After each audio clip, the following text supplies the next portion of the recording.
ਸਤਨਾਮ ਸ੍ਰੀ ਵਾਹਿਗੁਰੂ ਸਾਹਿਬ ਜੀ।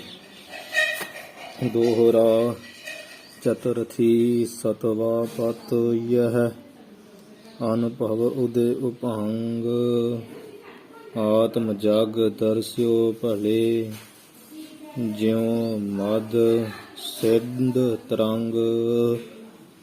ਚਤੁਰਥੀ ਸਤਵਾ ਪਤ ਯਹ। ਵਾਹਿਗੁਰੂ ਜੀ ਕਾ ਖਾਲਸਾ ਵਾਹਿਗੁਰੂ ਜੀ ਕੀ ਫਤਿਹ। ਸੋ ਆਪਾਂ ਵਿਚਾਰ ਮਾਲਾ ਗ੍ਰੰਥ ਦੇ ਤੀਸਰੇ ਵਿਸ਼ਰਾਮ ਨੂੰ ਵਿਚਾਰ ਰਹੇ ਹਾਂ, ਜਿਸ ਕਰਕੇ 12 ਜਿਹੜੇ ਦੋਹਰੇ ਆ ਤੀਸਰੇ ਵਿਸ਼ਰਾਮ ਦੇ ਸੰਪੂਰਨ ਹੋ ਚੁੱਕੇ ਆ। ਗਿਆਨ ਦੀਆਂ 3 ਅਵਸਥਾ ਦੀ ਜਿਹੜੀ ਵਿਚਾਰ ਆਪਾਂ ਸਰਵਣ ਕੀਤੀ ਸੀ। ਤਨੁ ਮਾਨਸਾ ਸੋ ਤੀਸਰੀ ਮਨ ਕੋ ਪ੍ਰਤਿਆਹਾਰ। ਤਨੁ ਕਹਿੰਦਾ ਮਨ ਨੂੰ, ਜਿਹੜੀ ਮਨ ਦੀ ਸੂਖਮਤਾ ਉਹ ਕੀ ਆ? ਮਾਨਸਾ। ਮਾਨਸਾ ਵੀ ਹੁੰਦਾ, ਮਾਨਸਾ ਨਾਮ ਹੁੰਦਾ ਵਾਸ਼ਨਾਵਾਂ ਦਾ। ਮਨ ਦੀਆਂ ਵਾਸ਼ਨਾਵਾਂ ਨੂੰ ਰੋਕ ਲੈਣਾ, ਰੋਕੀਆਂ ਜਾਣੀਆਂ, ਇਹ ਗਿਆਨ ਦੀ ਤੀਸਰੀ ਅਵਸਥਾ। ਜਿਵੇਂ ਅੱਗੇ ਖੁੱਲ੍ਹਿਆ ਵੀ ਹੈ ਕਵੀ ਜੀ ਨੇ, ਮਨ ਕੋ ਪ੍ਰਤਿਆਹਾਰ, ਕਿ ਮਨ ਦਾ ਵਿਸ਼ਿਆਂ ਵੱਲੋਂ ਰੋਕਣਾ।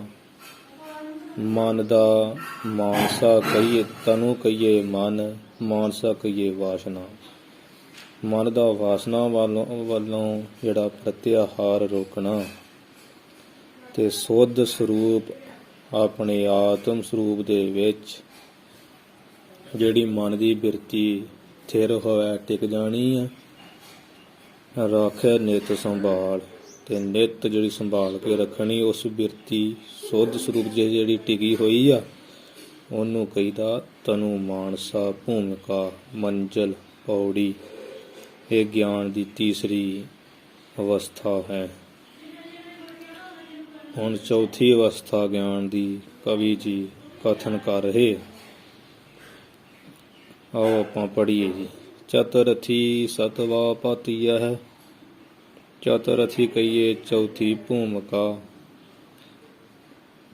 ਸਤਵਾ, ਸਤ ਨਾਮ ਹੁੰਦਾ ਸੱਚ ਦਾ, ਸੱਚ ਵਸਤੂ, ਸੱਚ ਗਿਆਨ।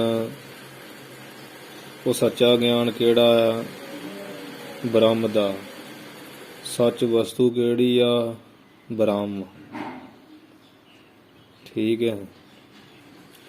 ਇਸ ਪ੍ਰਕਾਰ ਕਵੀ ਜੀ ਲਿਖਦੇ ਆ, ਚਤੁਰਥੀ ਸਤਵਾ ਪਤ ਯਹ। ਇਹ ਸਿੱਖ, ਇਹ ਜਿਹੜੀ ਚਤੁਰਥੀ ਕਹੀਏ ਚੌਥੀ ਭੂਮਿਕਾ ਮੰਜ਼ਿਲ ਪੌੜੀ ਆ, ਉਹ ਸੱਤ ਆਪਤ। ਜਿਵੇਂ ਪਾਠ ਆਪਾਂ ਵਾਵੇ ਵਿੱਚ ਐੜਾ ਨਿਕਲਦਾ ਨਾ, ਤੇ ਜਿਹੜੇ ਅੱਖਰ ਨੂੰ ਵਾਹ ਲੱਗਾ ਹੋਵੇ ਅੱਧਾ, ਤੇ ਉਹਨੂੰ ਔਂਕੜ ਹੋ ਜਾਂਦਾ। ਇਹ ਹੋ ਜੂ ਸੱਤ ਆਪਤ। ਸਤ ਨਾਮ ਸੱਚ ਦਾ, ਆਪਤ ਨਾਮ ਪ੍ਰਾਪਤੀ ਦਾ। ਚੌਥੀ ਭੂਮਿਕਾ ਜਿਹੜੀ ਸਤ ਵਸਤੂ ਆ ਜਾਂ ਸਤ ਗਿਆਨ ਆ। ਸਤ ਵਸਤੂ ਕਿਹੜੀ ਆ? ਬ੍ਰਹਮ। ਉਸ ਬ੍ਰਹਮ ਦੀ ਆਪਤ ਕਹੀਏ ਪ੍ਰਾਪਤੀ ਦਾ ਨਾਮ ਹੈ। ਚੌਥੀ ਜਿਹੜੀ ਅਵਸਥਾ ਨਾ ਗਿਆਨ ਦੀ, ਉਹਦਾ ਨਾਮ ਹੈ ਸਿੱਖ ਸਤਵਾ ਪਤ ਆ। ਤੇ ਸਤ ਕਹੀਦਾ ਸੱਚ ਨੂੰ, ਸੱਚ ਵਸਤੂ ਨੂੰ। ਆਪਤ ਕਹੀਦਾ ਬ੍ਰਹਮ ਪ੍ਰਾਪਤੀ ਨੂੰ। ਸੱਚ ਵਸਤੂ ਉਹ ਕੀ? ਬ੍ਰਹਮ। ਬ੍ਰਹਮ ਦੀ ਪ੍ਰਾਪਤੀ ਦਾ ਜਿਹੜਾ ਨਾਮ ਆ, ਸੱਚ ਦੀ ਵਸਤੂ ਦੀ ਪ੍ਰਾਪਤੀ ਦਾ ਜਿਹੜਾ ਨਾਮ ਆ, ਉਹਨੂੰ ਕਹੀਦਾ ਸਤਵਾ ਪਤ। ਇਹਦੀ ਅੱਗੇ ਖੋਲਦੇ, ਅਨੁਭਵ ਉਦੇ ਅਭੰਗ। ਜਿਸ ਅਵਸਥਾ ਵਿੱਚ ਅਭੰਗ ਕਹੀਏ ਨਾ, ਭੰਗ ਨਾਮ ਨਾਸ ਦਾ, ਆ ਨਾਮ ਰਹਿਤ ਦਾ। ਜਿਸ ਵਿੱਚ ਨਾਸ ਤੋਂ ਰਹਿਤ ਅਨੁਭਵ ਭਾਵ ਪ੍ਰਤੱਖ ਗਿਆਨ ਜਿਹੜਾ ਉਹਦਾ ਪ੍ਰਗਟ ਹੋ ਜਾਂਦਾ ਹੈ। ਉਹਦੇ ਦਾ ਅਰਥ ਪ੍ਰਗਟ, ਅਨੁਭਵ ਦਾ ਅਰਥ ਪ੍ਰਤੱਖ, ਜਿਹੜਾ ਅੰਦਰੋਂ ਫੁਰਦਾ ਗਿਆਨ। ਪ੍ਰਤੱਖ ਗਿਆਨ ਉਹਦੇ ਪ੍ਰਗਟ ਹੋ ਜਾਂਦਾ, ਨਾਸ ਤੋਂ ਰਹਿਤ ਪਾਵੇ ਇੱਕ ਰਸ। ਆਤਮ ਜਗ ਦਰਸਿਓ ਭਲੇ ਫਿਰ, ਇਸ ਪ੍ਰਕਾਰ ਨਾਲ ਭਲੇ ਕਹੀਏ ਚੰਗੀ ਤਰ੍ਹਾਂ ਜਿਹੜਾ ਜਗ ਸੰਸਾਰ ਆ, ਉਹ ਸੰਸਾਰ ਨੂੰ ਹੀ ਆਤਮ ਕਹੀਏ, ਆਪਣਾ ਆਪ ਕੀ ਹੈ ਬ੍ਰਹਮ, ਭਾਵ ਬ੍ਰਹਮ ਕਰਕੇ ਦਰਸਿਓ ਦੇਖ ਲਈਦਾ ਜਾਂ ਦੇਖ ਲੈਣਾ। ਜਿਹੜਾ ਜਗ ਸੰਸਾਰ ਆ, ਇਹ ਸੰਸਾਰ ਨੂੰ ਭਲੇ ਕਹੀਏ ਚੰਗੀ ਤਰ੍ਹਾਂ, ਆਪਣਾ ਆਤਮ ਕਹੀਏ, ਆਪਣਾ ਆਪਾ ਭਾਵ ਬ੍ਰਹਮ ਕਰਕੇ ਦਰਸੋ ਦੇਖ ਲੈਣਾ।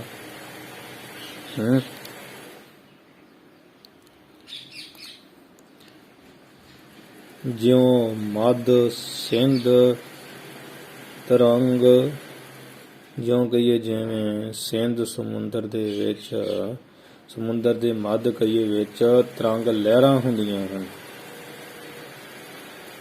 ਤੇ ਹੁਣ ਲਹਿਰਾਂ ਵਿੱਚ ਵੀ ਪਾਣੀ ਹੈ, ਸਮੁੰਦਰ ਵਿੱਚ ਵੀ ਪਾਣੀ ਹੈ। ਉਹ ਬਸ ਭ੍ਰਾਂਤੀ ਕਰਕੇ ਵੀ ਉਹ ਤਰੰਗਾਂ, ਉਹ ਲਹਿਰਾਂ। ਤਿਵੇਂ ਇਸ ਤਰ੍ਹਾਂ ਜਾਣ ਲੈਣਾ ਵੀ ਜਿਵੇਂ ਲਹਿਰਾਂ ਵਿੱਚ ਵੀ ਪਾਣੀ ਆ, ਸਮੁੰਦਰ ਵਿੱਚ ਵੀ ਪਾਣੀ ਆ, ਤਿਵੇਂ ਮੇਰੇ ਵਿੱਚ ਵੀ ਬ੍ਰਹਮ ਹੈ, ਤੇ ਸਾਰੇ ਸੰਸਾਰ ਵਿੱਚ ਵੀ ਬ੍ਰਹਮ ਹੀ ਵਿਆਪਕ ਹੈ। ਤੁਧ ਬਿਨ ਦੂਜਾ ਨਾਹੀ ਕੋਈ, ਏਕੋ ਹੈ ਭਾਈ ਏਕੋ ਹੈ, ਸਾਹਿਬ ਮੇਰਾ ਏਕੋ ਹੈ, ਐਸਾ ਵਿਆਪਕ ਹੈ।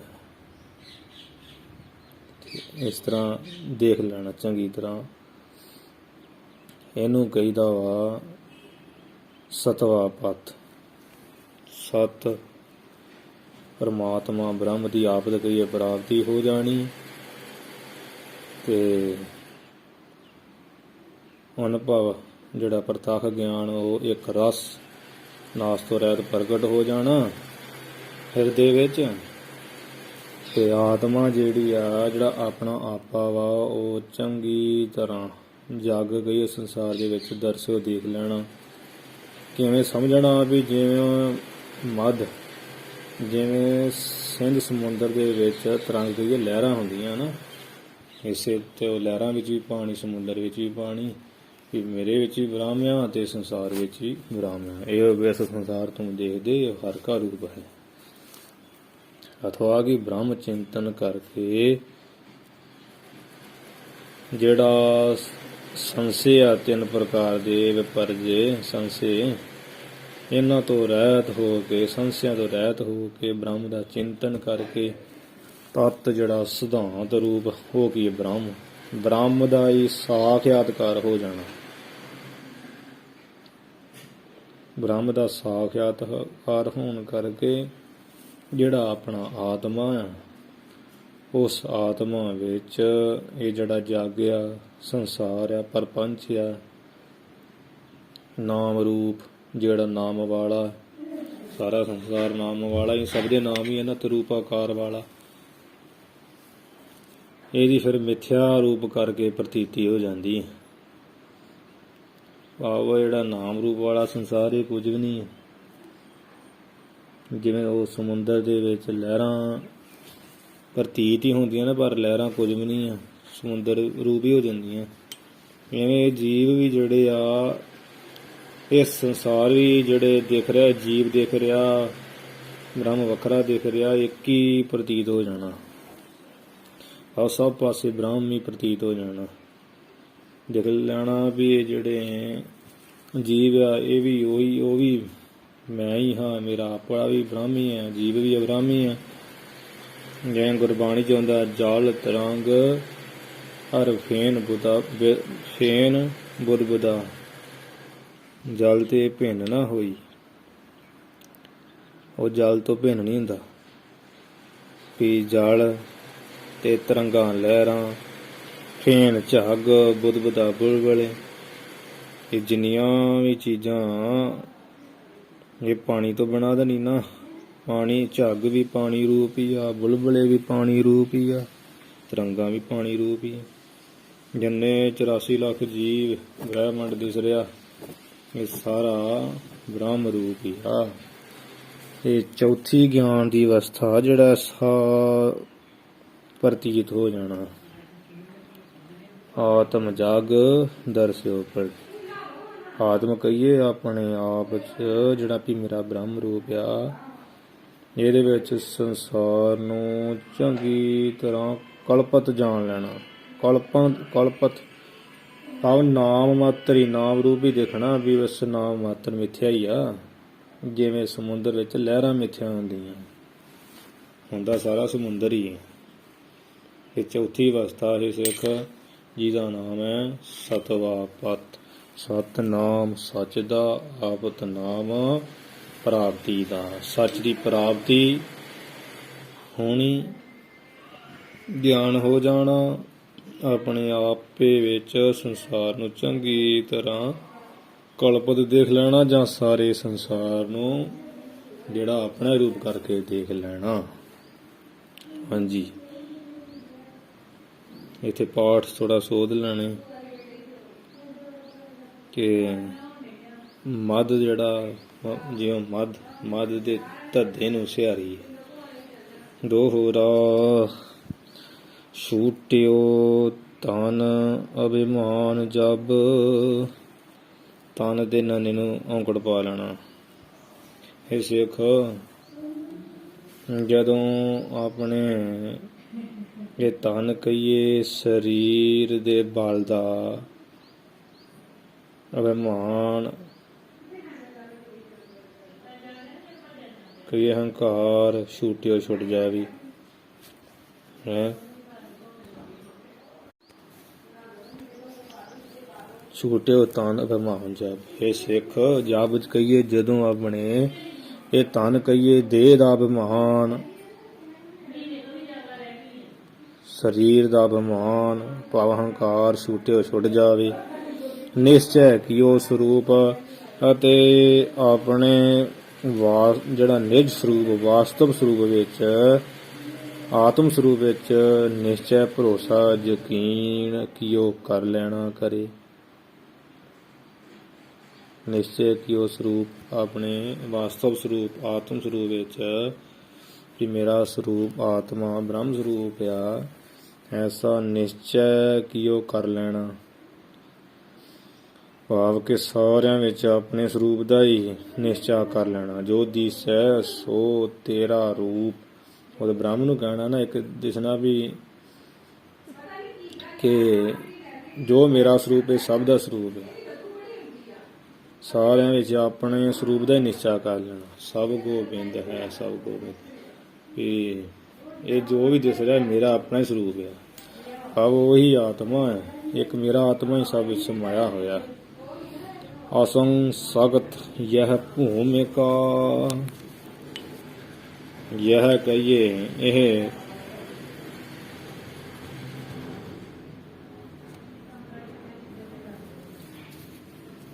ਪੰਚਮ ਮਹਾਨੂਪ।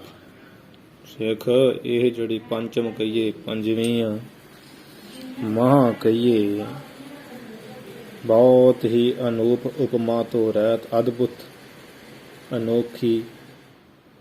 ਅਨੂਪ ਕਹੀਏ ਸੁੰਦਰ। ਅਸੰਗ ਕਹੀਏ ਮਾਇਕੀ। ਆ ਜਿਹੜੇ ਮਾਇਆ ਦੇ ਪਦਾਰਥਾਂ ਦੇ ਮੋਹ ਆ, ਤੇ ਇਹ ਮੋਹ ਤੋਂ ਰਹਿਤ ਗਿਆਨ ਦੀ ਪੌੜੀ ਹੈ। ਭੂਮਿਕਾ ਗਿਆਨ ਦੀ ਪੌੜੀ ਹੈ, ਅਰਥਾਤ ਚੌਥੀ ਭੂਮਿਕਾ ਵਿੱਚ ਜੋ ਬ੍ਰਹਮ ਦਾ ਨਿਸ਼ਚੈ ਕੀਤਾ, ਉਸ ਦਾ ਪੁਨੇ ਅਭਿਆਸ ਕਰਕੇ ਸਰੀਰ ਦੀ ਅਭਾਂਜ ਨਿਵਰਤੀ ਹੋ ਜਾਣੀ ਹੈ। ਪਰਾਏ ਸਰੀਰਾਂ ਵਾਂਗ ਆਪਣੇ ਸਰੀਰ ਦੀ ਪ੍ਰਤੀਤੀ ਹੋ ਜਾਣੀ ਹੈ। ਇਹ ਗਿਆਨ ਦੀ ਪੰਜਵੀਂ ਭੂਮਿਕਾ ਅਸੰਗ ਸਗਤ। ਅਸੰਗ ਸਗਤ ਠੀਕ ਹੈ। ਇਹਨੂੰ ਗਿਆਨ ਦੀ ਭੂਮਿਕਾ ਅਸੰਗ ਸਗਤ। ਅਸੰਗ ਦਾ ਅਰਥ ਏਦਾਂ ਇਹ ਹੁੰਦਾ, ਅਸੰਗ ਨਾਮ ਹੁੰਦਾ ਜਿਹੜਾ ਹੰਕਾਰ ਦਾ, ਤੇ ਸਗਤ ਨਾਮ ਉਹਦਾ ਮੋਹ ਦਾ। ਹੰਕਾਰ ਤੇ ਮੋਹ ਦੀ ਨਿਵਰਤੀ ਹੋ ਜਾਣੀ। ਜਿਵੇਂ ਗੁਰਬਾਣੀ ਚ ਆਉਂਦਾ ਨਾ, ਮਾਨ ਮੋਹ ਦੋਨੋਂ ਕੋ ਪਰ ਹਰ ਗੋਬਿੰਦ ਕੇ ਗੁਣ ਗਾਵੇ। ਉਹ ਮਾਨੋ ਕਿ ਗਿਆਨ ਦੀ ਜਿਹੜੀ ਪੰਜਵੀਂ ਅਵਸਥਾ ਮਹਾਰਾਜ ਨੇ ਇੱਥੇ ਕਥਨ ਕੀਤੀ ਹੈ। ਵਸ਼ਿਸ਼ਟ ਮੁਨੀ ਜੀ ਨੇ ਇਹਦਾ ਨਾਮ ਬ੍ਰਹਮ ਬ੍ਰਿਸ਼ਟ ਲਿਖਿਆ। ਇਸ ਦਾ ਸਰੂਪ ਅਸੰਗ ਸਗਤ ਗਿਆਨ ਦੀ ਭੂਮਿਕਾ ਨੂੰ ਬ੍ਰਹਮ ਬ੍ਰਿਸ਼ਟ ਨਾਮ ਦਿੱਤਾ ਨਾ।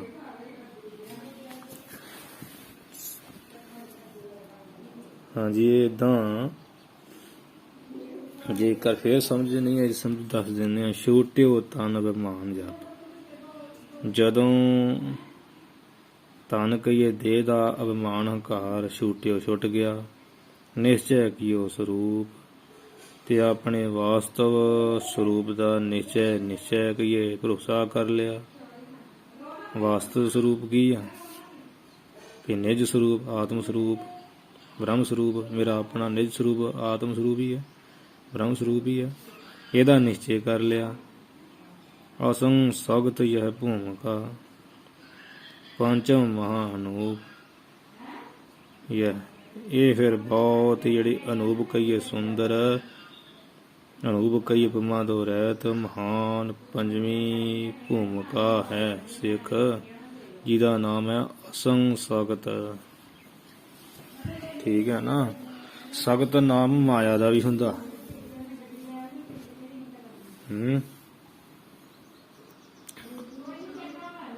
ਅਸੰਗ ਸਗਤ ਮਾਇਕੀ ਜਿਹੜੇ ਪਦਾਰਥ ਆ ਨਾ, ਆ ਜੋ ਵੀ ਘਰਾਂ ਚ ਪਿਆ ਵਾ, ਜੋ ਵੀ ਸਰੀਰ ਆ, ਸਾਧ ਸੰਗਤ ਜੀ, ਮਾਈ ਮਾਏ ਪਦਾਰਥ ਹੈ ਨਾ।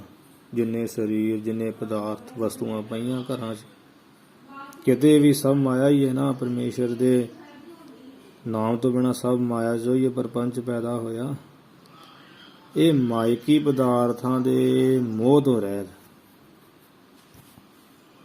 ਗਿਆਨ ਦੀ ਪੌੜੀ ਹੈ ਭੂਮਿਕਾ। ਗਿਆਨ ਅਸੰਗ ਸੰਗਤ ਨਾਮ ਸਗਤ ਨਾਮ ਮਾਇਆ ਦਾ, ਅਸੰਗ ਨਾਮ ਜਿਹੜਾ ਹੰਕਾਰ ਦਾ, ਤੇ ਸਗਤ ਨਾਮ ਕੀ ਹੁੰਦਾ ਵਾ ਮੋਹ ਦਾ ਵੀ। ਹੁਣੇ ਦੱਸਿਆ ਨਾ ਵੀ ਅਸੰਗ ਨਾਮ ਹੰਕਾਰ ਦਾ, ਸਗਤ ਨਾਮ ਮੋਹ ਦਾ। ਹੰਕਾਰ ਤੇ ਅਸਗਤ ਨਾਮ ਮਾਇਆ, ਸਗਤ ਨਾਮ ਹੰਕਾਰ ਮਾਇਆ ਮੋਹ। ਇਹ ਸਾਰਿਆਂ ਤੋਂ ਰਹਿਤ ਜਿਹੜਾ ਹੋ ਜਾਣਾ, ਤੇ ਇਹਨੂੰ ਕਹਿੰਦਾ ਅਸੰਗ ਸਗਤ ਭੂਮਿਕਾ। ਗਿਆਨ ਦੀ ਇਹ ਪੌੜੀ ਹੈ, ਇਹ ਗਿਆਨ ਦੀ ਪੰਜਵੀਂ ਪੌੜੀ ਆ। ਇਹ ਜਿਹੜੀ ਪੰਚਮ ਮਹਾਨੂਪ, ਇਹ ਪੰਜਵੀਂ ਜਿਹੜੀ ਬਹੁਤ ਹੀ ਉਪਮਾ ਤੋਂ ਰਹਿਤ ਸੁੰਦਰ ਅਸੰਗ ਸਗਤ ਗਿਆਨ ਦੀ ਭੂਮਿਕਾ ਨਾ, ਇਹ ਐਸੀ ਆ ਵੀ ਸਰੀਰ ਦਾ ਅਭਿਮਾਨ ਹੰਕਾਰ ਮੋਹ ਜੇ ਛੁੱਟ ਜਾਂਦਾ, ਆਪਣੇ ਸਰੂਪ ਨੂੰ ਨਿਸ਼ਚੈ ਕਰ ਲਈਦਾ। ਇਹਦਾ ਨਾਮ ਗਿਆਨ ਦੀ ਪੰਜਵੀਂ ਭੂਮਿਕਾ ਅਸੰਗ ਸਗਤ ਹੈ। ਅਸੰਗ ਨਾਮ ਹੰਕਾਰ ਦਾ, ਸਗਤ ਤੇ ਹੰਕਾਰ ਕਿਹਦਾ ਵਾ ਦੇਹ ਦਾ ਹੀ ਹੈ, ਤੇ ਇਹਦਾ ਅਭਿਮਾਨ ਹੈ ਹੰਕਾਰ ਆ, ਸਰੀਰਾਂ ਦਾ ਅਭਿਮਾਨ ਆ।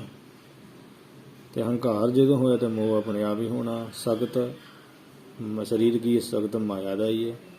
ਸਰੀਰ ਕੀ ਆ, ਸਗਤ ਨਾਮ ਮੋਹ ਦਾ, ਤੇ ਸਰੀਰ ਨਾਲ ਕੀ ਆ ਮੋਹ ਆ। ਮੋਹ ਹੋਣੇ ਕਰਕੇ ਹੀ ਹੰਕਾਰ ਆਉਂਦਾ। ਤੇ ਮੈਨੂੰ ਗੱਲ ਕੋਈ ਕਿਉਂ ਕਰੇ, ਮੇਰਾ ਸਰੀਰ ਇਸ ਪ੍ਰਕਾਰ ਇਹ ਸਾਰਾ ਹੀ ਜਦੋਂ ਛੁੱਟ ਜਾਂਦਾ ਤੇ ਵਾਸਤਵ ਸਰੂਪ ਦੇ ਵਿੱਚ ਨਿਸ਼ਚਾ ਕਰ ਲਈਦਾ। ਇਹਦਾ ਨਾਮ ਹੀ ਪੰਜਵੇਂ ਗਿਆਨ ਦੀ ਭੂਮਿਕਾ ਮੰਜ਼ਿਲ ਪੌੜੀ ਹੈ, ਤੇ ਉਹਦਾ ਨਾਮ ਹੈ ਅਸੰਗ ਸਗਤ। ਇਹ ਸਿੱਖ ਦੋਹਰਾ।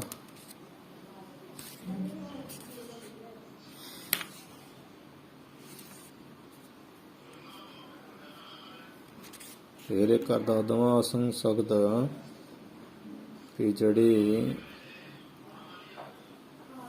ਜੋ ਬ੍ਰਹਮ ਦਾ ਨਿਸ਼ਚੈ ਕਰ ਲੈਣਾ, ਆਪਣੇ ਸਰੂਪ ਦਾ ਨਿਸ਼ਚੈ ਕਰ ਲੈਣਾ,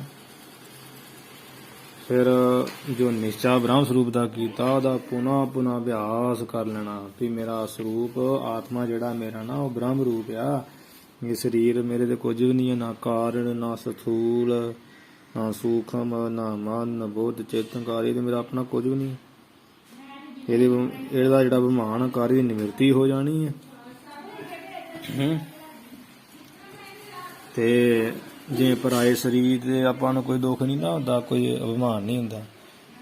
ਪਰਾਏ ਸਰੀਰਾਂ ਵਾਂਗ ਆਪਣੇ ਸਰੀਰ ਦੀ ਪ੍ਰਤੀਤੀ ਹੋ ਜਾਣਾ ਕਿ ਮੇਰਾ ਸਰੀਰ ਵੀ ਇਹ ਜਿਹੜਾ ਸਰੀਰ ਹੈ ਵੀ ਪਰਾਇਆ ਹੀ ਆ, ਮੇਰੇ ਆਤਮਾ ਨਾਲ ਕੋਈ ਲੈਣ ਦੇਣ ਨਹੀਂ ਇਹਦਾ।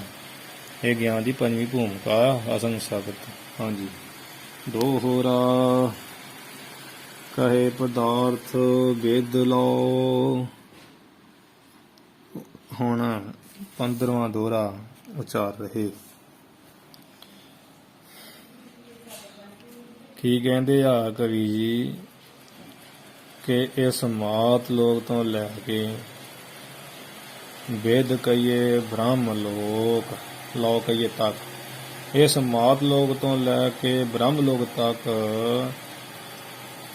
ਜਿੰਨੇ ਵੀ ਪਦਾਰਥ ਕਹੇ ਜਾਂਦੇ ਆ, ਕਥਨ ਕੀਤੇ ਜਾਂਦੇ ਹਨ, ਸਭ ਕੋ ਹੋਇਆ ਭਾਵ। ਇਹਨਾਂ ਸਭ ਕਹੀਏ ਸਾਰੇ ਪਦਾਰਥਾਂ ਦਾ ਕੋ ਕਹੀਏ ਦਾ ਇਹਨਾਂ ਸਾਰੇ ਪਦਾਰਥਾਂ ਦਾ ਮਨ ਵਿੱਚੋਂ ਜਿਹੜਾ ਮੋਹ ਆ ਨਾ ਉਹਦਾ ਅਭਾਵ ਕਹੀਏ ਨਾਸ ਹੋ ਜਾਣਾ। ਭਾਵ ਨਾਮ ਹੁੰਦਾ ਹੈ ਦਾ, ਅਭਾਵ ਹੁੰਦਾ ਨਾ, ਭਾਵ ਨਾਮ ਹੋਣ ਦਾ ਹੁੰਦਾ ਤੇ ਅਭਾਵ ਨਾਮ ਨਾ ਹੋਣ ਦਾ। ਠੀਕ ਹੈ। ਵੀ ਮਨ ਵਿੱਚ ਮੋਹ ਨਾ ਹੋਣਾ, ਭਾਵ ਮਨ ਵਿੱਚ ਜਿਹੜਾ ਨਾਸ ਹੀ ਹੋ ਜਾਣਾ ਸਾਰੇ ਪਦਾਰਥਾਂ ਦਾ। ਉਹ ਕਿਵੇਂ? ਜਿਵੇਂ ਸੁਨਿਆਰਾ ਸੋਨੇ ਦੇ ਗਹਿਣਿਆਂ ਦਾ ਜਾਣਕਾਰ ਹੁੰਦਿਆਂ ਆ ਵੀ ਗਹਿਣੇ ਦਾ ਜਾਣਕਾਰ ਹੁੰਦਾ ਵੀ ਇਹ ਕਿਹੜਾ ਪਦਾਰਥ ਕਿਹੜਾ, ਵੀ ਆਹ ਕਾਂਟਾ ਹੈ, ਆ ਜੀ ਝੁਮਕਾ ਹੈ, ਆ ਜੀ ਨੱਥ ਹੈ, ਆ ਟਿੱਕਾ ਹੈ, ਸਾਰੇ ਜਾਣਕਾਰ ਹੁੰਦਿਆਂ ਵੀ ਉਹ ਇਹ ਨਹੀਂ ਵੇਂਦਾ ਵੀ ਟਿੱਕੇ ਦੀ ਕੀਮਤ ਜ਼ਿਆਦੀ ਆ, ਵੀ ਆਹ ਕਾਂਟਾ ਹੈ ਇਹਦੀ ਕੀਮਤ ਜ਼ਿਆਦੀ ਆ। ਉਹ ਸਾਰੇ ਗਹਿਣੇ ਦੇ ਜਾਣਕਾਰ ਹੁੰਦਿਆਂ ਵੀ ਸਾਰੇ ਗਹਿਣੇ ਨੂੰ ਸੋਨਾ ਰੂਪ ਹੀ ਸਮਝਦਾ, ਉਹਨੂੰ ਪਤਾ ਢਾਲ ਕੇ ਸੋਨੇ ਹੋਏ ਨੇ। ਤੇ ਇਹਨਾਂ ਲੋਕ ਪਰਲੋਕ ਦੇ ਪਦਾਰਥਾਂ ਨੂੰ ਜਿਹਨੇ ਲੋਕ ਵਿੱਚ ਮਾਤ ਲੋਕ ਪਰਲੋਕ ਜਿਹਨੇ ਪਦਾਰਥ ਹੈ ਇਹਨਾਂ ਦਾ ਅਧਿਸ਼ਠਾਨ ਕੌਣ ਆ, ਭਾਵ ਆਸਰਾ ਕੌਣ ਹੈ? ਬ੍ਰਹਮ ਹੈ। ਬ੍ਰਹਮ ਰੂਪ ਪ੍ਰਤੀਤ ਕਰਨਾ। ਯਹ ਪਦਾਰਥ ਭਾਵਨੀ। ਇਹ ਛੇਵੀਂ ਜਿਹੜੀ ਭੂਮਿਕਾ ਵਾ ਸਿੱਖ ਇਹਨੂੰ ਕਹਿੰਦਾ ਪਦਾਰਥਾ ਭਾਵਨੀ। ਖਸਟੀ ਭੂਮ ਲਖਾਵ। ਲਖਾਵ ਅਰਥ ਜਾਣੋ, ਜਾਣਨਾ ਕਰ। ਖਸਟੀ ਨਾਮ ਛੇਵੀਂ ਦਾ ਭੂਮ ਨਾ ਭੂਮਿਕਾ। ਖਸਟੀ ਭੂਮਿਕਾ ਜਾਣੋ ਯਹ ਪਦਾਰਥਾ ਭਾਵਨੀ। ਇਸ ਦਾ ਨਾਮ ਹੈ ਪਦਾਰਥਾ ਭਾਵਨੀ। ਹਾਂਜੀ। ਭਾਵ ਕਹੇ ਪਦਾਰਥ ਵੇਦ ਲਓ। ਇਹ ਬਾਰ ਦੱਸ ਰਹੇ ਆ, ਕਹੇ ਵੇਲੇ ਸਮਝ ਨਹੀਂ ਪੈਂਦੀ ਪਹਿਲੀ ਵਾਰ ਕਿ ਮਾਤ ਲੋਕ ਤੋਂ ਲੈ ਕੇ ਵੇਦ ਲਓ। ਵੇਦ ਨਾਮ ਬ੍ਰਹਮਾ ਦਾ, ਮਾਤ ਲੋਕ ਤੋਂ ਲੈ ਕੇ ਬ੍ਰਹਮ ਲੋਕ ਪਰਯੰਤ ਜਿੰਨੇ ਵੀ ਪਦਾਰਥ ਕਥਨ ਕੀਤੇ ਆ ਜਾਂ ਕਹੇ ਹਨ। ਇਹਦਾ ਅਰਥ ਏਦਾਂ ਵੀ ਲੱਗਦਾ ਅਥਵਾ ਵੀ ਦੇਹ ਤੋਂ ਲੈ ਕੇ ਬੁੱਧੀ ਤੱਕ, ਇਹ ਸਰੀਰ ਤੋਂ ਲੈ ਕੇ ਬੁੱਧੀ ਜਿੱਥੇ ਤੱਕ ਨਿਰਣੈ ਕਰਦੀ ਨਾ ਪਦਾਰਥਾਂ ਦੇ। ਇਹ ਸਰੀਰ ਪੈਦਾ ਹੋ ਗਿਆ ਇੱਥੋਂ ਲੈ ਕੇ ਜਿੱਥੋਂ ਤੱਕ ਬੁੱਧੀ ਦੀ ਸੋਚ ਹੈ, ਬੁੱਧੀ ਤੱਕ ਜੋ ਪਦਾਰਥ ਕਹੇ ਆ ਸਾਰਿਆਂ ਦਾ ਹੀ ਗਿਆਨ ਦੀ ਪਰਲੋ ਆਉਣ ਕਰਕੇ ਅਭਾਵ ਖਾਤਮਾ ਹੋ ਜਾਣਾ। ਇਹਨੂੰ ਕਹੀਦਾ ਪਦਾਰਥਾ ਭਾਵਨੀ। ਖਸਟੀ ਇਸ ਛੇਵੀਂ ਭੂਮਿਕਾ ਜਾਣ ਲਓ। ਠੀਕ ਆ। ਅਭਾਵ ਨਾਮ ਨਾਸ ਦਾ, ਨਾ ਹੋਣ ਦਾ। ਜਿੰਨੇ ਮਾਤ ਲੋਕ ਚ ਪਦਾਰਥ ਆ ਬ੍ਰਹਮ ਲੋਕ ਤੱਕ ਜਿਹੜੀ ਇੱਛਾ ਨਾ ਰਹਿਣੀ, ਤੇ ਕਿ ਉਹ ਜਿੰਨੇ ਕਹੇ ਆ ਉਹ ਸਾਰੇ ਪਦਾਰਥਾਂ ਦਾ ਮਨ ਦੇ ਵਿੱਚੋਂ ਮੋਹ ਹੀ ਨਾਸ ਹੋ ਜਾਣਾ, ਪਾਵੇ ਚਾਹੀਦੇ ਨਹੀਂ। ਇਹਨੂੰ ਕਹਿਣਾ ਪਦਾਰਥ ਭਾਵ। ਪਦਾਰਥਾ ਭਾਵ ਪਦਾਰਥਾਂ ਦਾ ਜਿਹੜਾ ਹੋਣਾ ਆ ਬੁੱਧੀ ਵਿੱਚ, ਇਹਦਾ ਪਦਾਰਥ ਪਹਿਲਾਂ ਜਿੱਦਾਂ ਅਰਥ ਕਰਨਾ ਪਦਾਰਥਾਂ ਦਾ ਭਾਵ ਨਾਮ ਹੋਣ ਦਾ ਹੁੰਦਾ। ਭਾਈ ਪਦਾਰਥਾਂ ਦਾ ਜਿਹੜਾ ਭਾਵ ਹੋਣਾ, ਇਹਦਾ ਨਾ ਭਾਵ ਹੋਣਾ। ਉਹ ਕਿੱਦਾਂ ਬਣਨਾ ਅਰਥ? ਪਦਾਰਥ ਕਹਿ ਕੇ ਜਿਹੜਾ ਕਰਨਾ ਉਹਨੂੰ ਫਿਰ ਐੜਾ ਬਣਾ ਲੈਣਾ, ਪਦਾਰਥ ਅਭਾਵ ਭਾਵ ਪਦਾਰਥਾਂ ਦਾ ਨਾ ਬੁੱਧੀ ਵਿੱਚ ਰਹਿਣਾ, ਇਹਦਾ ਮੋਹ ਹੀ ਨਾਸ ਕਰ ਦੇਣਾ, ਇਹਨੂੰ ਕਿਹਦਾ ਪਦਾਰਥ ਭਾਵ। ਹਾਂਜੀ, ਇਹ ਛੇਵੀਂ ਜਿਹੜੀ ਗਿਆਨ ਦੀ ਭੂਮਿਕਾ ਹੈ। ਉਹ ਗੁਰਬਾਣੀ 'ਚ ਵੀ ਆਉਂਦਾ ਹੈ ਨਾ ਕਿ ਕੈਸੀ ਅਵਸਥਾ ਹੋ ਜਾਣੀ ਵੀ ਇਹ ਜਿੱਦਾਂ ਸੁਖੋਪਤੀ ਅਵਸਥਾ ਹੁੰਦੀ ਆ ਤੇ ਉਹਦੇ ਵਿੱਚ ਸਾਰੇ ਪਦਾਰਥਾਂ ਦਾ ਭਾਵ ਹੋ ਜਾਂਦਾ। ਉੱਥੇ ਗਾੜੀ ਨੀਂਦ ਹੁੰਦੀ, ਕਿਸੇ ਚੀਜ਼ ਦੀ ਜ਼ਰੂਰਤ ਨਹੀਂ ਹੁੰਦੀ, ਬਿਲਕੁਲ ਕੋਈ ਫੁਰਨਾ ਨਹੀਂ ਹੁੰਦਾ। ਉਹਨੂੰ ਕਹਿੰਦਾ ਪਦਾਰਥ ਭਾਵ, ਸਿੱਧਾ ਅਰਥ। ਗੁਰਬਾਣੀ ਮੁਤਾਬਕ ਅੰਤਰ ਸੁੰਨੰ ਬਾਹਰ ਸੁੰਨੰ ਤਿਰਭਵਨ ਸੁੰਨਮ ਸੁੰਨੰ, ਬਾਹਰ ਵੀ ਸੁੰਨੰ ਬਾਹਰ ਅੰਦਰ ਵੀ ਸੁੰਨੰ, ਤਿੰਨਾਂ ਭਾਵਨਾ ਜੀ ਸੁੰਨ ਮਸੁੰਨ ਹੋਏ ਰਹਿਣਾ। ਚੌਥਾ ਸੁੰਨ ਜੋ ਨਰ ਜਾਣੇ ਤਾਗੋ ਭਾਵਨਾ ਪੁੰਨ। ਚੌਥੇ ਅਵਸਥਾ ਤੁਰੀਆ ਅਵਸਥਾ। ਤੇ ਵਿਸ਼ਿਸ਼ਟ ਮੁਨੀ ਜੀ ਨੇ ਇਹਦਾ ਨਾਮ ਗਿਆਨ ਦੀ ਅਵਸਥਾ ਦਾ ਬ੍ਰਹਮ ਬ੍ਰਿਸ਼ਟ ਵਰ ਲਿਖਿਆ ਹੈ। ਸਾਰੇ ਵਰ ਦਾ ਅਰਥ ਹੁੰਦਾ ਸ੍ਰੇਸ਼ਟ ਦਾ, ਭਾਵ ਸ੍ਰੇਸ਼ਟ ਬ੍ਰਹਮ ਬ੍ਰਿਸ਼ਟ ਹੈ ਇਹ ਅਵਸਥਾ, ਛੇਵੀਂ ਗਿਆਨ ਦੀ ਅਵਸਥਾ। ਪੰਜਵੀਂ ਬ੍ਰਹਮ ਬ੍ਰਿਸ਼ਟ ਆ ਅਸੰਗ ਸਗਤ ਜਿਹੜੀ, ਤੇ ਇਹ ਜਿਹੜੀ ਛੇਵੀਂ ਆ ਇਹ ਬ੍ਰਹਮ ਬ੍ਰਿਸ਼ਟ ਵਰ। ਇਹਦਾ ਵਿਸ਼ਿਸ਼ਟ ਮੁਨੀ ਜੀ ਨੇ ਨਾਮ ਰੱਖਿਆ। ਠੀਕ ਆ, ਜੋਗ ਵਿਸ਼ਿਸ਼ਟ ਜੀ ਨੇ। ਹਾਂਜੀ, ਸੱਤਵੀਂ ਅਵਸਥਾ ਕਥਨ ਕਰ ਰਹੇ ਹੈ। ਹਾਂਜੀ, ਕੀ ਕਹਿੰਦੇ ਆ ਕਵੀ ਜੀ? ਦੋਹਰਾ ਭਾਵ ਨਾ ਤਹਾਂ ਕਛ, ਇਹ ਸਿੱਖੋਂ ਤੂੰ ਸਤਵੀਂ ਅਵਸਥਾ ਸੁਣ। ਉਹ ਕਿਹੜੀ ਆ ਕਿ ਭਾਵ ਨਾਮ ਹੁੰਦਾ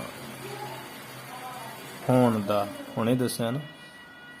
ਤੇ ਭਾਵਾ ਲਿਖਿਆ ਨਾ ਇੱਥੇ, ਭਾਵਾ ਵਾਵੇ ਦਾ ਜਿਹੜੇ ਕੰਨਾ ਨਾ ਉਹਦੇ ਵਿੱਚ ਆੜਾ ਨਿਕਲਣਾ, ਹੋ ਜਾਣਾ ਅਭਾਵ, ਭਾਵ ਨਾ ਹੋਣਾ। ਹਾਂਜੀ, ਅਰਥ ਹੈ ਭਾਵਨਾ ਤਹਾਂ ਕਛ।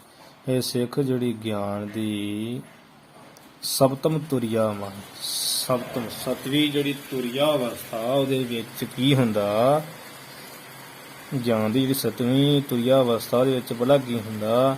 ਉਹਦੇ ਵਿੱਚ ਭਾਵ ਹੋਣਾ, ਅਭਾਵ ਨਾ ਹੋਣਾ, ਆਦ ਤਹਾਂ ਉੱਥੇ ਕੱਛ ਕਹੀਏ ਕੁਝ ਵੀ ਪ੍ਰਤੀਤ ਨਹੀਂ ਹੁੰਦਾ। ਸਤਵੀਂ ਜਿਹੜੀ ਗਿਆਨ ਦੀ ਅਵਸਥਾ ਨਾ, ਉਹਦੇ ਵਿੱਚ ਹੋਣਾ ਵੀ ਹੈਗਾ ਹੈ ਜਾਂ ਵੀ ਨਹੀਂ ਹੈਗਾ, ਇਹ ਉਹੀ ਅਵਸਥਾ ਸਮਝ ਲਓ। ਅੰਤਰ ਸੁਣਨ ਬਾਹਰ ਸੁਣ, ਸੁੰਨ ਮਸੁੰਨ 'ਚ ਕੀ ਹੋਣਾ? ਸੁੰਨ ਮਸੁੰਨ 'ਚ ਤਾਂ ਨਾ ਹੈਗਾ ਨਾ ਹੋਗਾ, ਕੁਝ ਵੀ ਨਹੀਂ ਹੁੰਦਾ। ਇਹ ਸਮਝ ਲਓ ਵੀ ਉਹ ਗੁਰੂ ਸਾਹਿਬ ਜੀ ਨੇ ਆਖਿਆ ਨਾ, ਚੌਥੇ ਸੁਣਿਆ ਜੋ ਨਰ ਜਾਣੇ ਤਾਗ ਪਾਵਨਾ ਪੁੰਨ। ਉਹ ਸੁੰਨ ਮਸੁੰਨ ਦੀ ਅਵਸਥਾ ਤੁਰੀਆ ਅਵਸਥਾ ਵੀ ਛੇਵੀਂ 'ਚ ਵੀ ਇਵੇਂ ਹੀ ਹੈ, ਤੇ ਸੱਤਵੀਂ 'ਚ ਤਾਂ ਬਹੁਤਾ ਡੂੰਘੀ, ਇਹੀ ਮਹਾਨ ਅਵਸਥਾ। ਮੈਂ ਇਹ ਭਾਵ ਨਾ ਤਹਾਂ ਕੁਛ, ਭਾਵ ਕਹੀਏ ਹੋਣਾ, ਭਾਵ ਕਹੀਏ ਨਾ ਹੋਣਾ, ਇਹ ਤਾਂ ਉਹ ਤਿਸ ਤੁਰੀਆ ਅਵਸਥਾ ਦੇ ਵਿੱਚ ਐਸਾ ਕੁਝ ਵੀ ਸਿੱਖ ਪ੍ਰਤੀਤ ਨਹੀਂ ਹੁੰਦਾ। ਭਾਵ ਕਿਵੇਂ? ਜਿਵੇਂ ਜਾਗਰਤ ਅਵਸਥਾ ਵਿੱਚ ਸੁਖੋਪਤੀ ਦਾ ਕੋਈ ਕੰਮ ਨਹੀਂ। ਜਾਗਦੇ ਆ ਉੱਥੇ ਤੇ ਕਈ ਕੁਝ ਚਾਹੀਦਾ, ਆ ਵੀ ਦੇ ਦਿਓ, ਉਹ ਵੀ ਦੇ ਦਿਓ। ਸੁਪਨ ਵਿੱਚ ਜਾਗਰਤ ਸੁਖੋਪਤਾ ਦਾ ਭਾਵ ਆ। ਜਦੋਂ ਸੁਪਨੇ ਆਉਂਦੇ ਆ ਉਦੋਂ ਤੇ ਜਿਹੜੀ ਜਾਗਰਤ ਪ੍ਰਤੱਖ ਕੋ ਮਿਲਣਾ ਨਹੀਂ, ਸੁਪਨੇ ਵਿੱਚ ਤੇ ਮਿੱਥਿਆ ਪ੍ਰਤੀਤੀ ਹੈ।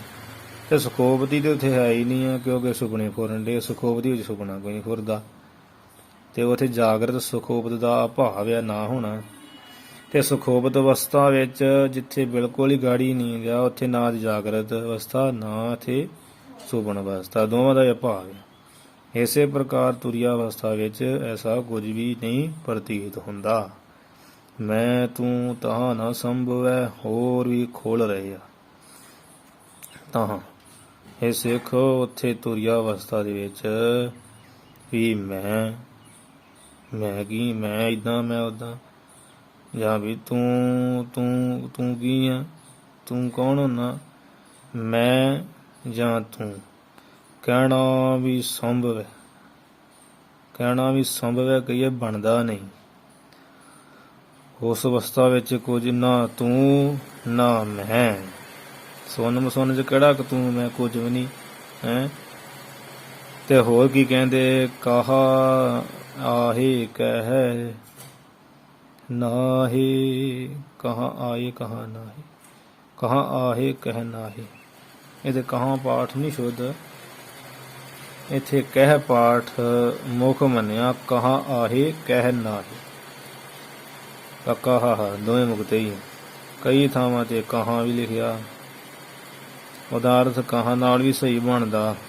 ਕਹਾਂ ਆਹੇ ਕਹਾਂ ਨਾਹੀ ਭਾਵ ਫਿਰ ਵੀ ਕਹਾਂ, ਕਾਂ ਦਾ ਅਰਥ ਕਿਤੇ, ਕਾਂ ਦਾ ਅਰਥ ਹੁੰਦਾ ਕਿਤੇ, ਕਿਤੇ ਹੈ, ਤੇ ਕਹਾਂ ਨਹੀਂ, ਕਿਤੇ ਨਹੀਂ ਹੈ। ਇਹ ਕਿਵੇਂ ਬਣੇਗਾ? ਭਾਵ ਉੱਥੇ ਕੁਝ ਵੀ ਕਹਿਣਾ ਨਹੀਂ ਬਣਦਾ। ਕਿਤੇ ਹੈਗਾ ਹਾਂ, ਉਹ ਕਿਤੇ ਨਹੀਂ ਹੈਗਾ ਹਾਂ, ਇਹ ਵੀ ਨਹੀਂ ਉੱਥੇ ਕਹਿਣਾ ਬਣਦਾ। ਤੇ ਕਹਾਂ ਦਾ ਅਰਥ ਕਿੱਥੇ ਵੀ ਹੁੰਦਾ, ਕਿੱਥੇ ਆਉਂਦਾ ਹੈ, ਕਿੱਥੇ ਨਹੀਂ ਆਉਂਦਾ ਹੈ। ਇਹ ਕੁਝ ਨਹੀਂ ਬਣਾਉਂਦਾ। ਭਾਵ ਕਿੱਥੇ ਕਿੱਥੇ ਆਹੇ, ਕਿਤੇ ਨਹੀਂ, ਕਿਤੇ ਹੈ, ਕਿਤੇ ਨਹੀਂ ਹੈ। ਇਹ ਕੁਝ ਕਹਿਣਾ ਨਹੀਂ ਬਣਦਾ। ਨਾ ਤੂੰ ਨਾ ਮੈਂ, ਉੱਥੇ ਇਹ ਸੰਭਵ ਨਹੀਂ ਹੈ। ਠੀਕ ਆ। ਭਾਵ ਉੱਥੇ ਜੇ ਤੂੰ ਮੈਂ ਕਰਤਾ ਫਿਰ ਦੁਬਿਧਾ ਹੋ ਗਈ। ਇੱਕ ਹੋ ਗਿਆ ਤੂੰ, ਇੱਕ ਹੋ ਗਿਆ ਮੈਂ।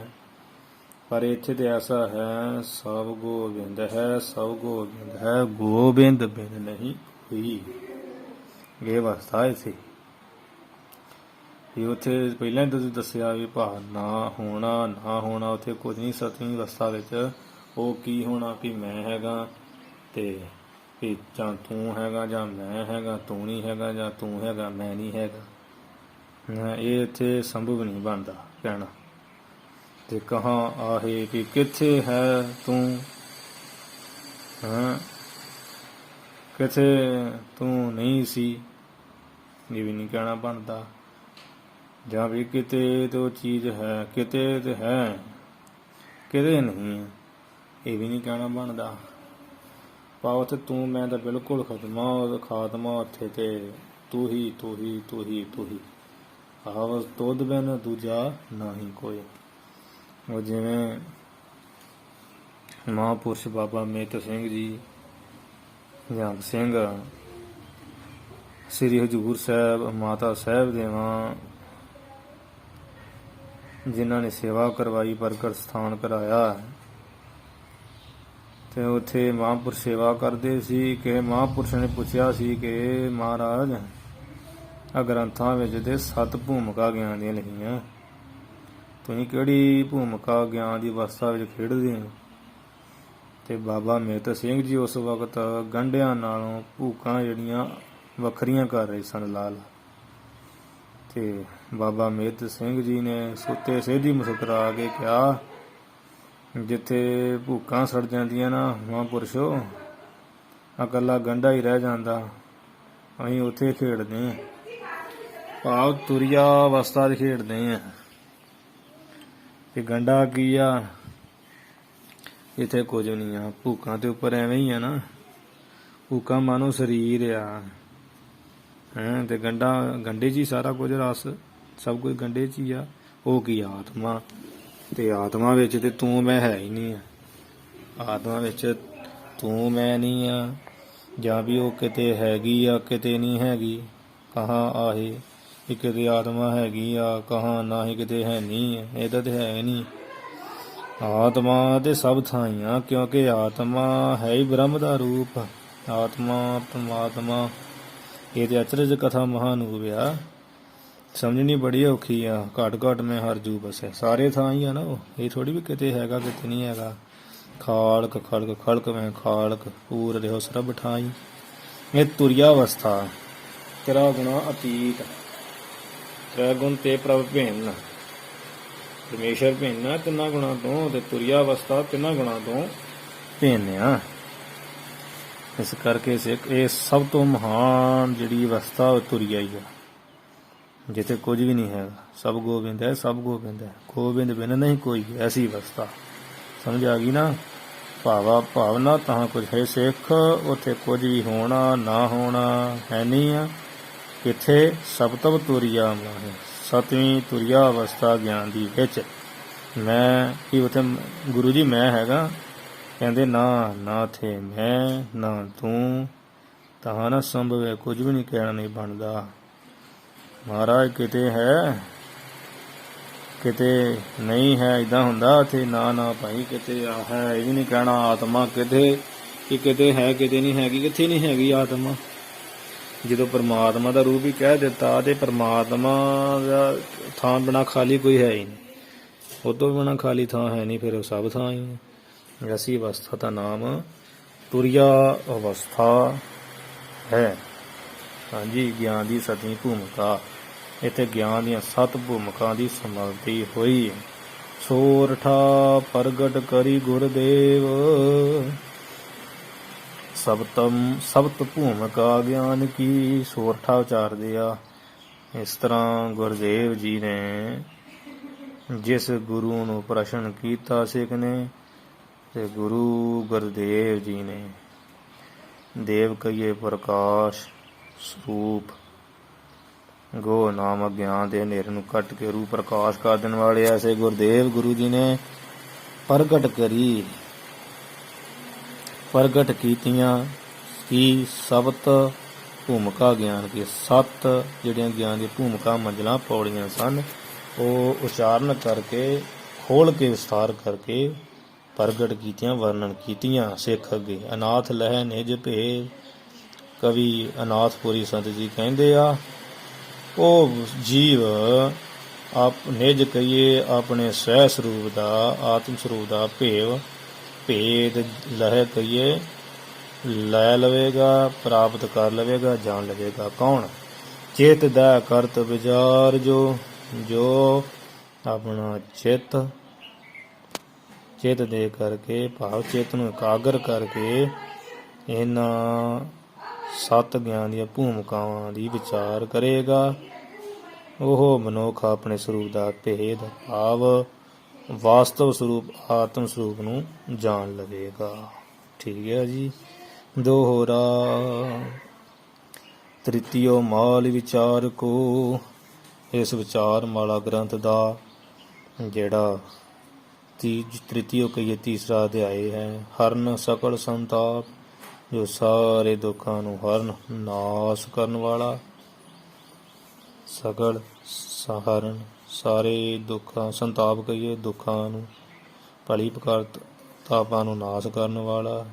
ਸੰਤਾਪ ਕੀ ਆ? ਹਉਮੈ ਦਾ। ਸੰਤਾਪ ਕੀ ਆ? ਗਿਆਨ ਦਾ, ਜੋ ਅਗਿਆਨ ਦੇ ਦੁੱਖ ਨੂੰ ਨਾਸ ਕਰਨ ਵਾਲਾ। ਤੇ ਗਿਆਨ ਭੂਮਿਕਾ ਪ੍ਰਗਟ ਕਰ, ਤੇ ਗਿਆਨ ਦੀਆਂ ਜਿਹੜੀਆਂ ਭੂਮਿਕਾ ਮੰਜ਼ਲਾਂ ਨੂੰ ਪ੍ਰਗਟ ਕਰਨ ਵਾਲਾ, ਜਿਹੜੀਆਂ ਗਿਆਨ ਦੀਆਂ 7 ਭੂਮਿਕਾ ਨੂੰ ਪ੍ਰਗਟ ਕਰਨ ਵਾਲਾ ਹੈ। ਤੀਸਰਾ ਇਹ ਐਸਾ ਮਾਲ ਵਿਚਾਰ ਮਾਲਾ ਦਾ ਵਿਸ਼ਰਾਮ ਅਧਿਆਏ।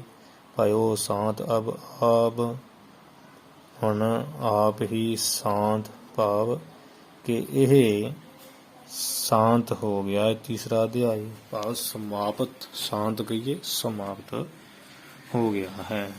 ਇਹ ਜਿਹੜਾ ਦੋਹਰਾ ਨਾ 18ਵਾਂ ਆਪਾਂ ਪੜ੍ਹਿਆ, ਇਹ ਜਿਹੜੇ ਹੱਥ ਲਿਖਤ ਖਰੜੇ ਉਹਨਾਂ ਵਿੱਚ ਨਹੀਂ ਆਇਆ। ਜਿਹੜੇ ਸਵਾਮੀ ਗੋਬਿੰਦ ਦਾਸ ਉਦਾਸੀ, ਜਿਨ੍ਹਾਂ ਨੇ ਵਿਚਾਰ ਮਾਲਾ ਦੇ ਸੰਸਕ੍ਰਿਤ ਦਾ ਟੀਕਾ ਕੀਤਾ, ਤੇ ਉਸ ਟੀਕੇ 'ਚ ਮੌਜੂਦ ਹੈ 18ਵਾਂ ਦੋਹਰਾ। ਜਿਹੜਾ ਵਿਚਾਰਮਾਲਾ ਦਾ ਸੰਸਕ੍ਰਿਤ ਮੂਲ ਪਾਠ ਆ ਉਹਦੇ ਵਿੱਚ ਇਹ ਦੋਹਰਾ ਨਹੀਂ ਹੈਗਾ।